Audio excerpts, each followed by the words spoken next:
Hello everyone, welcome to the एक्जिया IAS academy. तो चलिए देखते हैं कौन से इम्पोर्टेंट न्यूज़ आर्टिकल हैं जो रेलेवेंट रहेंगे एग्ज़ाम पर्सपेक्टिव से। एडमिशन ओपन है एक्जिया आईएएस एकेडमी में। आप हमारे फाउंडेशनल कोर्स से जुड़ सकते हैं जिसमें हम आपको चीज़ें कम्प्रीहेंसिवली जो भी सिलेबस है उसका कम्प्रीहेंसिव कवरेज प्रोवाइड करेंगे। उसी के मुताबिक स्टडी मटेरियल दिया जाएगा। रेगुलर टेस्ट कंडक्ट करवाया जाएगा जो वीकली रहेगा। 50 क्वेश्चन एमसीक्यू क्वेश्चन का टेस्ट रहेगा। तो उससे आपका जो प्रिपरेशन है, जो क्लासेस में हमने पढ़ाई, वो आपका सही जा रहा है या नहीं, आप रिटेन कर पा रहे हैं या नहीं, चीज़ों को समझ पा रहे हैं या नहीं, वो समझ पाएंगे। जो भी गाइडेंस रहेगा वो एक्सपर्ट फैकल्टी के द्वारा ही दिया जाएगा। वन ऑन वन मेंटोरिंग के तहत आपको जो भी क्लासेस दी गई है, जो भी टेस्ट है, उसमें जो भी डाउट रहता है वो आप कैटर करवा सकते हैं। इवन आपको रिमेडियल क्लासेस भी प्रोवाइड कर दी जाएंगी। इन हाउस लाइब्रेरी से जुड़ के आप अपने प्रिपरेशन को और अच्छी तरीके से आगे बढ़ा सकते हैं। फर्दर चीज़ों को डिटेल में जानने के लिए आप कांटेक्ट कर सकते हैं हमारे ऑफिशियल कांटेक्ट नंबर जो है 6002417488। तो चलिए देखते हैं आज का पहला आर्टिकल। तो आज का जो पहला आर्टिकल है वो है अबाउट जेंडर वायलेंस, कि किस तरीके से जो हमारे देश में जेंडर वायलेंस जो है अभी भी कंटिन्यू है और कैसे हम इसको कर्व कर सकते हैं। तो इसीलिए इसमें आप जो इसका दूसरा लाइन देख सकते हैं कि लॉ विल रिमेन पावरलेस। तो लॉ तो बहुत सारी है, हर तरीके के वायलेंस के लिए लॉ है, लेकिन जो लॉ है वो पावरलेस है अनलेस वुमेन स्पीक अप। तो जब तक महिलाएं खुल के अपने अगेंस्ट जो वायलेंस है उसके लिए आवाज़ नहीं उठाएंगी, तब तक जो वायलेंस है वो सिर्फ लॉ के ज़रिए ख़त्म नहीं किया जा सकेगा। तो इसमें मेन आर्ग्यूमेंट जो है बाय द ऑथर निजोरा डेका जी, तो उन्होंने ये आर्ग्यूमेंट किया है कि जो कल्चर है हमारे देश में जेंडर के रिगार्डिंग, तो वो क्या कर रही है, वायलेंस को आपका कर्व करने में आपके डिस्करेज कर रही है। तो उसमें क्या है, जैसे laws are powerless without voice. तो जो वुमेन है वो अगर फियरलेसली अपनी बातों को खुल के नहीं कहेंगे, तब तक क्या है, जो वायलेंस है वो कम नहीं होगा। और क्यों फेयरलेसली नहीं बोल सकते हैं? Due to fear of job loss, कि कहीं आपका वर्क प्लेस में कोई आपका वायलेंस हुआ तो जॉब चले जाने के डर से वो कंप्लेन नहीं करते हैं। फिर फैमिली टूटने की वजह से जो वायलेंस है उसको सहते रहते हैं। या फिर सोशल स्टिग्मा एक जो है कि जब भी आप समझ लीजिए कोई ऐसा है कि मॉलेस्टेशन, किसी के साथ मॉलेस्टेशन हुआ या फिर कोई रेप आपके सर्वाइवर है, तो वो खुल के नहीं बताना चाहती है क्योंकि अल्टीमेटली क्या होगा, उन्हीं को स्टिग्मेटाइज किया जाएगा बाय द सोसाइटी। तो इसीलिए इन सभी फैक्टर्स की वजह से वुमेन जो है वो फियरलेसली नहीं बोल पाती है। तो इसीलिए क्या है, स्पीक अप जो करना है फियरलेसली, वो इसमें ज़्यादा ध्यान दिया गया है। और जो कल्चरल नॉर्म्स बनी है कि फैमिली को पकड़ के रखने का जो काम है वुमेन का है, या फिर आपका जो सोशल स्टिग्मा है अगेंस्ट वुमेन, तो ये सभी चीज़ों को इसमें चेंज करने की बातें कही गई है। और जो हम ये मानते हैं कि साइलेंस जो है वो स्ट्रेंथ है, तो इसमें यही चीज़ कही गई है कि silence is not strength in this case. तो ऐसा कहा जाता है कि जो आपका एक कल्चरल ग्लोरिफिकेशन दिखाया जाता है ऑफ वुमेन, कि जो वुमेन है या फिर फीमेल है वो अगर साइलेंट रहती है तो ये इनका इंड्योरेंस है, इनका शक्ति है। तो उसको त्याग करना है और उसके जगह पे क्या करना है, फियरलेसली जो भी दिक्कतें फेस करते हैं, वायलेंस फेस करते हैं, क्राइम फेस करते हैं, उसके अगेंस्ट आवाज़ उठानी ज़रूरी है। फिर इसमें एक आपका काफ़ी चिंताजनक एक डेटा है, कल्चरल जस्टिफिकेशन भी दिया जाता है वायलेंस का। तो जो नेशनल फैमिली हेल्थ सर्वे है उसका आपका जो 5 सर्वे है, 5 नंबर जो सर्वे है, उसमें कुछ आपकी चिंताजनक डेटा है या फिर आपत्तिजनक डेटा है। जैसे कि जो आपका significant portion of Indian population है उसमें से 44% of women and 39% of man justify करते हैं कि हस्बैंड जो आपका वाइफ को बीट करता है या फिर मारपीट करता है अंडर सर्टेन सर्कमटेंसेस वो सही है। कि कोई कोई सर्कमटेंसेस जो मतलब आपकी जो फीमेल मार खाती है उसको जस्टिफाई किया गया है। और इसमें एक चिंता की बात ये भी है कि सबसे ज़्यादा जो इस बात को समर्थन करती है वो है वुमेन। 44% वुमेन इसको, इस बात को सपोर्ट करती है, 39% जो मेल है वो सपोर्ट करते हैं। तो अगर इस तरीके से हम वायलेंस को जस्टिफाई करेंगे कि सही मार है, गलत मार है, तो उससे क्या है, जो वायलेंस है वो कभी नहीं रुकेगा। क्योंकि कोई अगर गलती है फीमेल के पार्ट से, तो उसको मार पीट करने की बजाय, वायलेंस करने की बजाय जो लॉ का रास्ता है उसको लेना ज़रूरी है। क्राइम कोई भी कर सकता है, गलती किसी से भी हो सकती है। तो अगर लगता है कि कोई आपका क्राइम हुआ है या फिर कोई सिविल या क्रिमिनल ब्रीच हुआ है, तो हम केस कर सकते हैं। Patriarchy operates through habit. तो जो हैबिट है, जो लाइक रिचुअल्स है, साइलेंस को जो आपका सही माना जाता है, हैबिट्स लाइक जोक्स हो, रिचुअल्स हो, साइलेंस हो, इन सभी चीज़ों को हटाना ज़रूरी है।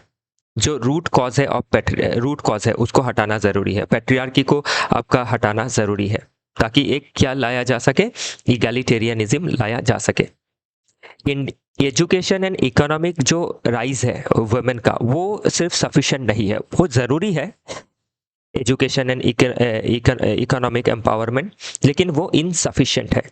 क्योंकि आप एम्पावर होने के बाद भी अगर साइलेंट रहते हैं, जैसे वर्क प्लेस में कोई वायलेंस हुआ है, या फिर कोई आपका सेक्सुअल एक्सप्लॉयटेशन हुआ है, या फिर हैरासमेंट हुआ है, तो उसके खिलाफ अगर साइलेंट रहेंगे, तो साइलेंट कौन है? जो एजुकेटेड है वही साइलेंट है। जिनके पास इकोनॉमिक आपका जॉब है, मतलब जॉब है, इकोनॉमिक अपॉर्चुनिटी है, वो भी साइलेंट है। तो इसके लिए आवाज़ कौन उठाएगा? तो इसीलिए आवाज़ उठाना ज़रूरी है। तो इस आर्टिकल का मेन सब्सटेंस ही यही है कि आवाज़ उठाना ज़रूरी है, क्योंकि आवाज़ उठाने से ही जो प्रॉब्लम है वो समाधान होगा। और ट्रू ट्रांसफॉर्मेशन लाना है सोसाइटी में। तो ट्रू ट्रांसफॉर्मेशन को हम किस तरीके से ला सकते हैं?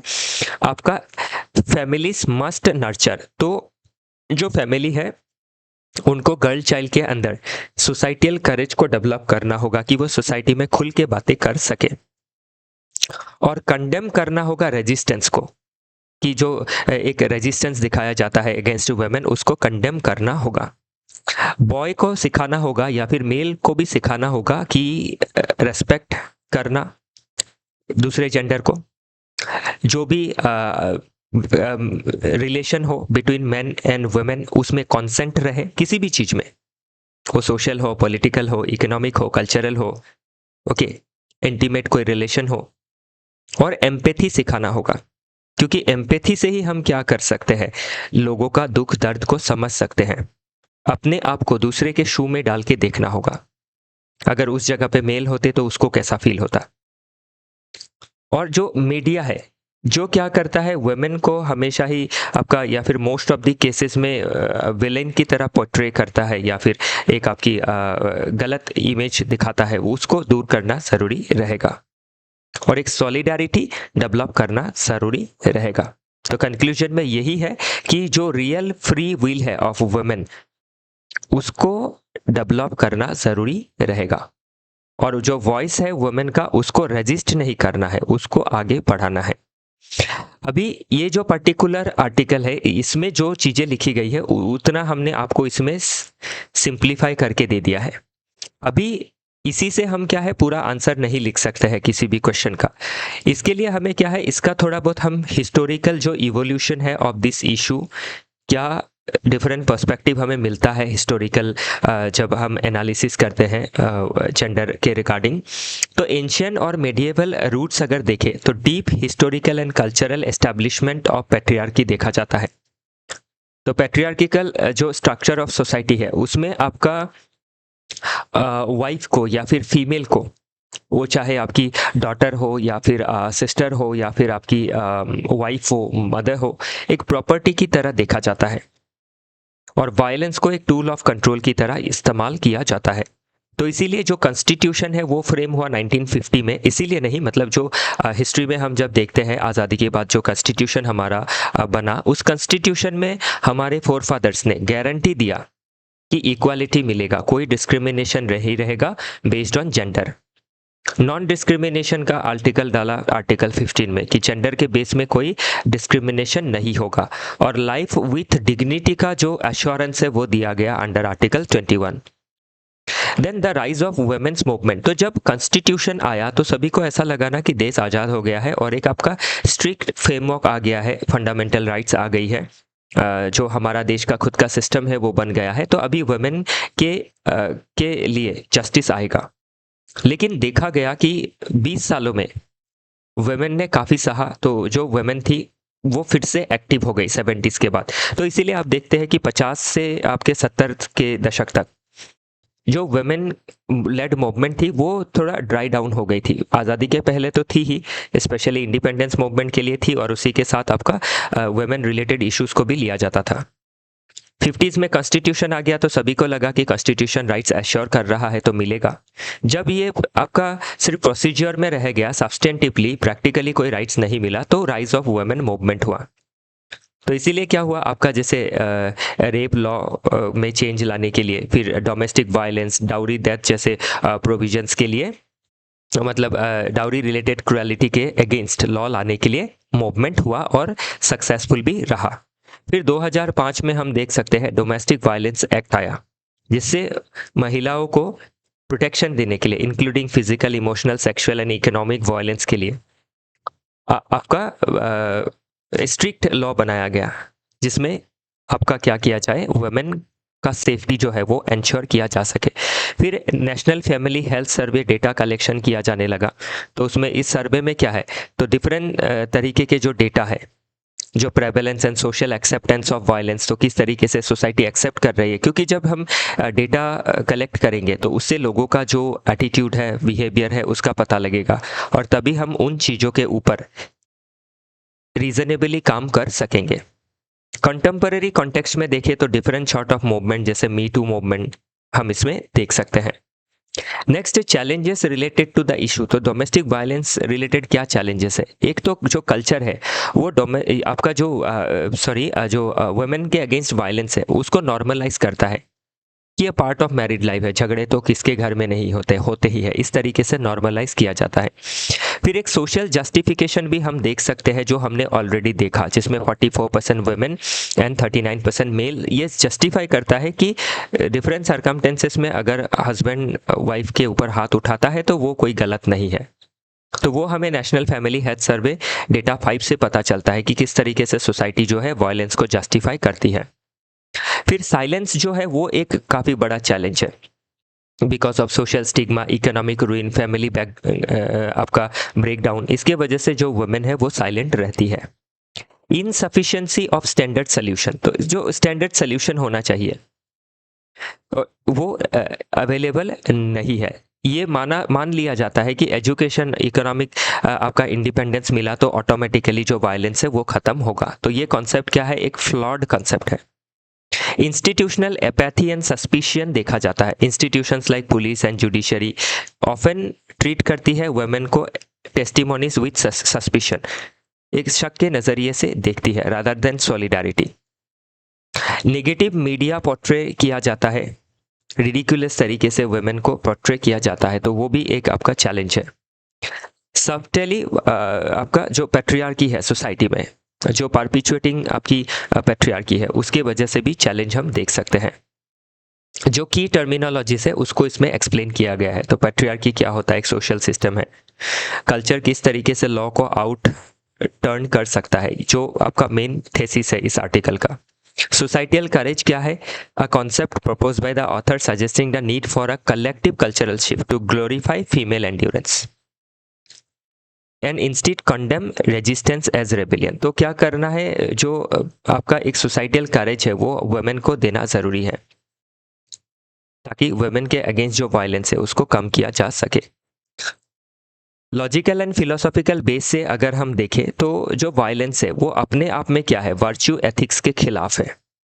तो डियोंटोलॉजी क्या कहता है कि ये हमारा ड्यूटी है कि हम क्या करें, अपने जो भी फेलो ह्यूमन बीइंग है, वो मेल हो, फीमेल हो, LGBTQ कम्युनिटी हो, सभी को right to life with dignity को हम इंश्योर करें, वो काफ़ी ज़रूरी है। और जो एक एग्जिस्टेंशियल क्राइसिस वुमेन फील कर रही है उसको हम दूर करें, कि उनका भी एग्जिस्टेंस है, खुद का एक जो एसेंस है वो उनके पास भी है, तो उसको हमें रिकॉग्नाइज करना काफ़ी ज़रूरी है। डायमेंशन में हम डिफरेंट डायमेंशन से देख सकते हैं। जो ये इशू है ये एक आपका सोशल इशू है, फंडामेंटली है social issue, rooted in family structure, social norms, stigma et cetera. Politically देखें तो आपका involves the state responsibility to protect citizen. तो ये स्टेट का जो एजेंसी है, पुलिस, जुडिशरी, उनको प्रोटेक्शन देना काफ़ी ज़रूरी है वुमेन को। लीगली अगर देखें तो जो कोर्ट है या फिर जो आपकी क्रिमिनल जस्टिस सिस्टम है, उनमें उनको जो सेंसिटाइजेशन है वो होनी ज़रूरी है, ताकि वुमेन का जो लाइफ है उसको समझा जा सके और उनको प्रोटेक्ट किया जा सके। एथिकली अगर देखें तो जो सोसाइटियल वर्च्यू है ऑफ एंड्योरेंस, उसको चेंज करना ज़रूरी है कि वुमेन सहती रहे। तो ये मॉरल ड्यूटी है हर इंस्टीट्यूशन का कि वुमेन को प्रोटेक्ट करे। नेक्स्ट है इकोनॉमी में अगर देखें तो जो फियर ऑफ इकोनॉमिक रुइन है कि अगर कंप्लेन कर दिया तो नौकरी जा सकती है, तो उस तरीके का जो डर है उससे प्रोटेक्शन देना होगा। और उसके लिए जो पोश एक्ट है, prevention of sexual harassment of women at work place, उसको बेटर तरीके से इम्प्लीमेंट करना ज़रूरी रहेगा। इंटरनेशनली अगर देखें तो हम global movements like me too movement को देख सकते हैं। चलिए आगे देखते हैं। नेक्स्ट, आप इसमें लिंकेजेस बताया गया है कि किस तरीके से आप अगर एनसीईआरटी को पढ़ रहे हैं तो कौन से चीज़ें जो है आप पढ़ेंगे। जैसे सोशल एंड पॉलिटिकल लाइफ में आप वुमेन को एज चेंज एजेंट देख सकते हैं। तो ये किताबें आपको पढ़नी ज़रूरी रहेंगी। वे फॉरवर्ड में हमें क्या करना ज़रूरी है, एक्नॉलेज करना है द लिमिट ऑफ लॉ, कि लॉ जो है वो लिमिटेड है। तो लॉ अभी बन गया, लेकिन वो लॉ कब तब तक बेटर एनफोर्समेंट नहीं होगा जब सोसाइटी में अवेयरनेस जब तक नहीं आएगा, जब तक सोसाइटी क्या नहीं करेगी, आपकी इसके खिलाफ खुल के नहीं बोलेगी, वायलेंस को छुपा के नहीं रखेगी, वायलेंस को बताएगी लोगों को कि इस तरीके से वायलेंस हुआ है, उसका कंप्लेन किया जाएगा, तभी क्या है, वायलेंस को दूर किया जा सकता है। रीसोशलाइज करना है बॉयज एंड मैन को। तो रीसोशलाइजेशन का मतलब क्या है, जो गलत तरीके से सोशलाइजेशन हुआ है, जो आपकी क्या है, जो स्टेरियोटिपिकल बिहेवियर्स है, उनको दूर करना ज़रूरी रहेगा, वो काफ़ी ज़रूरी है। तो बेटर सिविक लर्निंग देना ज़रूरी है कि इंसान तो इंसान ही होता है, चाहे वो मेल हो, फीमेल हो, या फिर अदर कोई आपकी डिफरेंट बायोलॉजिकल जो आपकी कैटेगरीज है लाइक LGBTQ कम्युनिटी हो। चेंज करना है मीडिया एंड कल्चरल नैरेटिव को, जैसे मॉकिंग करना तो वो गलत है, या फिर गलत तरीके से पोर्ट्रे करना, विलिफिकेशन करना, वो सही नहीं है। बिल्ड करना है इंस्टीट्यूशनल सॉलिडारिटी, पुलिस है, कोर्ट है, ऑल पब्लिक इंस्टीट्यूशंस है, उनको एक साथ खड़ा होना है अगेंस्ट वायलेंस। ओके, एम्पलीफाई करना है द वॉइस ऑफ रजिस्टर्स, तो जो रजिस्टर्स है उनको हमें और आवाज़ देनी ज़रूरी है। तो इसमें एक मॉडल क्वेश्चन दिया गया है, उसका आंसर भी हमने इसमें दिखाया है, 15 मार्क्स के लिए है। तो किस तरीके से आपका क्वेश्चन बनता है और किस तरीके से आंसर करेंगे, वो चीज़ें हमने आपको इसमें दिखाई है। तो इसको आप एक बार ट्राई कीजिएगा अपने आप से लिखने की, पहले देखिएगा किस तरीके से लिखा गया है, स्ट्रक्चर को समझिएगा, फिर खुद से ट्राई कीजिएगा।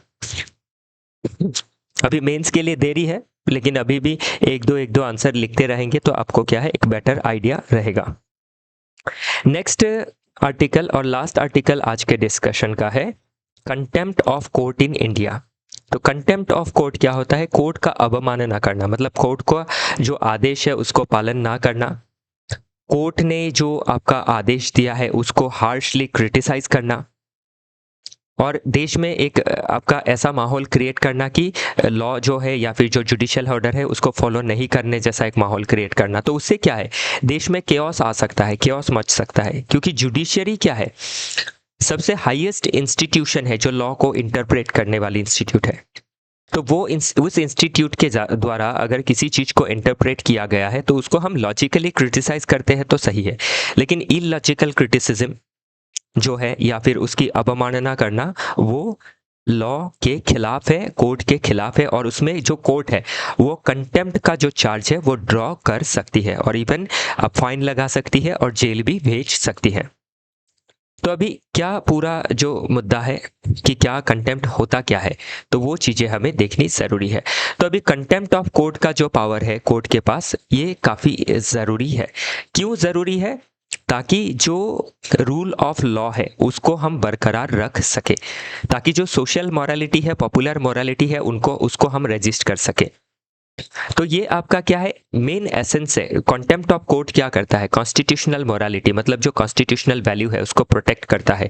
कोई अगर कॉन्स्टिट्यूशनल मोरालिटी को प्रोटेक्ट नहीं मानना नहीं चाहता है कोर्ट के जजमेंट के बाद भी, तो उसको कोर्ट क्या कर सकता है, जो भी लोग इसको डिफे कर रहे हैं उनके ऊपर कंटेम्प्ट ड्रॉ कर सकता है। और ये क्या मेंटेन कर सकता है, sanctity of administration of justice को मेंटेन कर सकता है। तो जो कॉन्स्टिट्यूशनल बेसिस है कंटेम्प्ट ऑफ कोर्ट का जो पावर आता है वो इटसेल्फ हम देख सकते हैं आर्टिकल 129 एंड 215 में दिया गया है। आर्टिकल 129 में सुप्रीम कोर्ट के पास है और 215 में हाई कोर्ट के पास है एज कोर्ट ऑफ रिकॉर्ड। तो कोर्ट ऑफ रिकॉर्ड क्या होता है, अभी जो भी आपकी कोर्ट जो है जजमेंट देती है, जो भी वर्डिक्ट देती है, तो उस वर्डिक्ट का क्या होता है, लीगली वो एनफोर्सिएबल होता है। और उसको अगर कोई एनफोर्स ना करे या फिर उसको ना मान के चले तो उसके ऊपर कंटेम्प्ट ड्रॉ हो सकता है। तो पर्पस ऑफ द पावर क्या है, रूल ऑफ लॉ को मेंटेन करना है, कॉन्स्टिट्यूशनलिज्म को मेंटेन करना है। यही है इसका मेन जो ऑब्जेक्टिव है या फिर पर्पस है। The act of the constitution, तो इसके ऊपर ध्यान रखिएगा, एक एक्ट भी है, the contempt of court act of 1971। तो ये चीजें आजकल यूपीएससी काफी पूछता है और डिफरेंट स्टेट जो पब्लिक सर्विसेज है उसमें भी आपका जो कमीशन है वो क्वेश्चन फ्रेम करते हुए वो यूपीएससी के जो पैटर्न है उसको भी काफ़ी समय पे फॉलो करते हैं, जैसे एपीएससी में देखा जाता है। तो एक सिविल, दो तरह के कॉन्टेम्प्ट होते हैं। एक सिविल कॉन्टेम्प्ट जिसमें आप विलफुली डिसओबे कर रहे हैं कोर्ट के ऑर्डर को, जजमेंट को या फिर अंडरटेकिंग को। क्रिमिनल कॉन्टेम्प्ट क्या होता है, इसी लॉ के सेक्शन 2 सब क्लॉज सी में है कि अगर आप कोर्ट का जो आपका प्रोसीडिंग है उसमें इंटरफेयर करते हैं या फिर ऑब्स्ट्रक्शन क्रिएट करने की कोशिश करते हैं, छेड़छाड़ करते हैं, तो उसमें क्या है, आपकी क्रिमिनल कंटेम्प्ट आपके ऊपर लगाई जा सकती है। और अगर क्रिमिनल कंटेम्प्ट लगता है तो उससे जेल भी हो सकता है। आई होप आप समझ रहे हैं। देन आपका जो the limit of free speech है, तो आर्टिकल 19 सब क्लॉज 1A में right to freedom of speech and expression दिया गया है। और आर्टिकल 19 सब क्लॉज 2 में रीजनेबल रेस्ट्रिक्शंस के बारे में मेंशन किया गया है। तो कई सारी रेस्ट्रिक्शंस के अंदर एक रेस्ट्रिक्शंस ये भी है कि कंटेम्प्ट ऑफ कोर्ट अगर हुआ तो आपके ऊपर, आपके फ्री स्पीच के ऊपर रेस्ट्रिक्शंस लगाया जा सकता है। लेकिन ध्यान रखिएगा, फेयर क्रिटिसिज्म जो है वो हम कर सकते हैं। आप फेयरली क्रिटिसाइज कर रहे हैं, जैसे बहुत सारे लीगल जो ल्यूमिनरीज है, they use to criticize different judgment, but they criticize the judgment on grounds of logic, on grounds of constitutional provision or principles। मतलब वो इस ग्राउंड पे जस्टिफाई करते हैं कि जिस तरीके से ऑनरेबल कोर्ट ने कॉन्स्टिट्यूशनल मोरालिटी को प्रोटेक्ट करते हुए जजमेंट दिया है, उसी तरीके से जो आपके क्रिटिक्स हैं वो कॉन्स्टिट्यूशन के बेसिस पे ही उसको क्रिटिसाइज करते हैं। नेक्स्ट है आपका, ये चीज़ें वही है, आप पढ़ेंगे तो समझ में आएगा। नेक्स्ट देखते हैं कॉन्स्टिट्यूशनल इंटरप्रिटेशन। ये मैंने ऑलरेडी आपको बताया है हिस्टोरिकली अगर हम देखें तो 1952 में जुडिशियल इंटरप्रिटेशन जो है वो चालू हो गया था कंटेम्प्ट ऑफ कोर्ट को लेके। फिर 1971 में इसके ऊपर लॉ भी बना दिया गया बाय पार्लियामेंट। देन 2002 में आपका प्रिंसिपल ऑफ कॉशन भी लाया गया कि जो कंटेम्प्ट ऑफ कोर्ट है वो काफ़ी कॉशियसली यूज़ किया जाएगा। बाकी इस तरीके से आप देख सकते हैं डिफरेंट जजमेंट आया जिसमें जो कंटेम्प्ट ऑफ कोर्ट है उसको, उसका कॉन्स्टिट्यूशनल वैलिडिटी को मेंटेन रखा गया। अभी चैलेंज क्या है रिलेटेड टू द इशू, तो इस आर्टिकल में जो कंटेम्प्ट ऑफ कोर्ट के बारे में मेंशन किया गया तो उसमें क्या चैलेंजेस हम देख सकते हैं उसके बारे में ये चीज़ें इसमें डिस्कस हो रही है। तो देखते हैं वन बाय वन। आज के समय पे सोशल मीडिया काफ़ी एक्टिव है या फिर बहुत सारे लोगों के सोशल मीडिया है, तो उसमें हम देखते हैं कि आप लोग क्या है रीजनेबली इरेजनेबली कोर्ट के जो ऑर्डर्स हैं उनको या फिर जो डिक्री होती है, वर्डिक्ट होती है, उनको क्रिटिसाइज करते रहते हैं without understanding its constitutional validity. लोगों को आइडिया ही नहीं है कॉन्स्टिट्यूशन का या फिर लॉ का, तो वैसे लोग जब आपके क्रिटिसिज्म करते हैं तो वैसे क्रिटिसिज्म में कंटेम्प्ट ड्रॉ हो सकता है। लेकिन एक प्रॉब्लम क्या है कि जो सोशल मीडिया है वो काफ़ी एनोनिमस है और स्पीड इसकी काफ़ी ज़्यादा है, तो ये एक प्रॉब्लम है। फिर एक सब्जेक्टिविटी है ऑफ फेयर क्रिटिसिज्म, कि फेयर क्रिटिसिज्म किसको कहा जाएगा। ये तो आपका ऐसा हो गया कि ओपन टू मल्टीपल इंटरप्रिटेशन हो गया, तो ये एक इसका प्रॉब्लम है। देन बैलेंस करना है फंडामेंटल राइट्स को, कि डेमोक्रेसी का जो कार्डिनल वैल्यू है वो क्या है। Right to speech and expression है, कि लोग अगर डेमोक्रेसी में एक्सप्रेस करते हैं और उसमें कंटेम्प्ट ड्रॉ होता है, तो वो क्या करता है, आपका डेमोक्रेसी का जो कार्डिनल वैल्यू है, right to freedom of speech and expression, उसको वायलेट करता है। तो ये सभी चीज़ें हम इसमें पोटेंशियल मिसयूज भी इसका देख सकते हैं। एक आपका जो पब्लिक परसेप्शन है उसके अगेंस्ट क्या है आपकी, एक तरफ पब्लिक परसेप्शन, एक तरफ जुडिशरी का परसेप्शन है, तो दोनों परसेप्शन के बीच क्या होता है, कभी टकराव देखने को मिलता है। बाकी जो की टर्म्स है उसको ऑलरेडी एक्सप्लेन किया गया है। कंटेम्प्ट ऑफ कोर्ट क्या है हमने ऑलरेडी देखा। कोर्ट ऑफ रिकॉर्ड क्या होता है, तो superior court whose judicial decisions are kept for further reference, future reference या फिर फर्दर रेफरेंस के लिए रखा जाता है, और उनको मानना काफ़ी ज़रूरी है। अगर नहीं मानते हैं तो उससे कंटेम्प्ट हो सकता है। सिविल कंटेम्प्ट, क्रिमिनल कंटेम्प्ट हमने ऑलरेडी देखा है, जो आपका लॉ था उसके अधीन जो हमने देखा कि दो भाग है इसका। सो मोटो जो है ऑन इट्स ओन मोशन, तो कोर्ट क्या कर सकती है खुद से, कभी अगर उन्होंने देखा कि बहुत ज़्यादा क्रिटिसिज्म हो रहा है, harsh criticism without any constitutional validity, तो उसमें सो मोटो कंटेम्प्ट को जो honourable supreme court, high court है वो ड्रॉ कर सकती है। डायमेंशंस में अगर देखें तो इसमें सोशल में हम सोशल मीडिया का जो डायमेंशन है ऑलरेडी देखा। पॉलिटिकल में power to initiate contempt proceeding often has a political dimension, इसे एक पॉलिटिकल डायमेंशन भी हम देख सकते हैं। लीगल में अगर देखें तो ये आपका ऑलरेडी जो आर्टिकल 19, 129, 215 है जो हमने देखा ही है। एथिकली एक क्वेश्चन ये रेज करता है कि जो आपकी सिटीजन है, पीपल है, उनको किस तरीके से जो आपका अपना freedom of speech and expression है उसको एथिकली यूज करना है। बाकी हम इंटरनेशनली भी डिफरेंट नेशन में देख सकते हैं कि बहुत सारी जो नेशन है वो कंटेम्प्ट को बार बार यूज़ करती है, और बहुत सारे नेशन जो है वो बहुत रेयर यूज़ करती है इसका। फिर इसका वे फॉरवर्ड क्या है, एक जुडिशियल कॉशन रखना ज़रूरी है, और क्लियर लाइन भी ड्रॉ करना ज़रूरी है कि आपका फेयर क्रिटिसिज्म क्या होता है। पब्लिक का अंडरस्टैंडिंग को डेवलप करना ज़रूरी है अबाउट स्टेट एंड सिटीज़न का जो रिलेशन होता है, जो हमारा लॉ है उसको हम बेटर तरीके से समझ पाए, और हमें अपहोल्ड करना है डेमोक्रेटिक प्रिंसिपल को। तो इसी के साथ आज का जो डिस्कशन है वो समाप्त होता है। फिर मिलेंगे डिफरेंट आर्टिकल के साथ। आई होप 2 आर्टिकल आपको समझ में आई है डिफरेंट पर्सपेक्टिव से। इसी के साथ अभी का जो डिस्कशन है वो समाप्त होता है। फिर मिलेंगे नेक्स्ट आर्टिकल में।